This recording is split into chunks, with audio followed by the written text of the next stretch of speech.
మన చేతిలో ఉన్నది భగవన్నామం, మర్చిపోకండి. నేను మొదట చివర జీవితం అంతా చెప్పే మాట ఇది.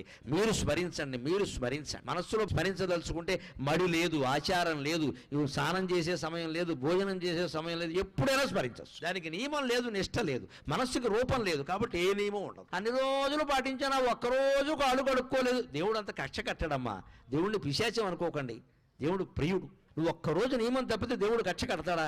అలా అయితే దేవుడు అవుతాడా? అంతగా మనకు బాధ అనిపించింది అనుకో, అమ్మా ఏదో పొరపాటు చేశానమ్మా అని అమ్మవారి దగ్గర చెబితే క్షమించదా? ఆవిడ తల్లి అండి. భగవంతుడి దగ్గర భయం ఉండకూడదు, ఎప్పుడు హాయిగా చనువు ఉండాలి, ఒళ్ళో కూర్చునేలా ఉండాలి. గద, శంఖం, చక్రం, ఈ ఆయుధాలన్నీ వెనకాల వచ్చాయంటే నువ్వు నారాయణాయ నమః, ఓం నమో నారాయణాయ, ఓం నమః శివాయ, శ్రీమాత్రే నమః ఇలా ఏదో ఒకటి చెప్పిస్తూ ఉంటే సర్వాయుధాలు త్రిశూలం సహా నీ వెనకాల తిరుగుతూ ఉంటాయి. నీ జోలికి ఎవ్వడు రాడు, నీ ఇంటి జోలికి ఎవ్వడు రాడు, నీ భార్యా పిల్లల జోలికి ఎవ్వడు రాడు. వస్తే మటాష్, తిరుగులేదు ఇంకా.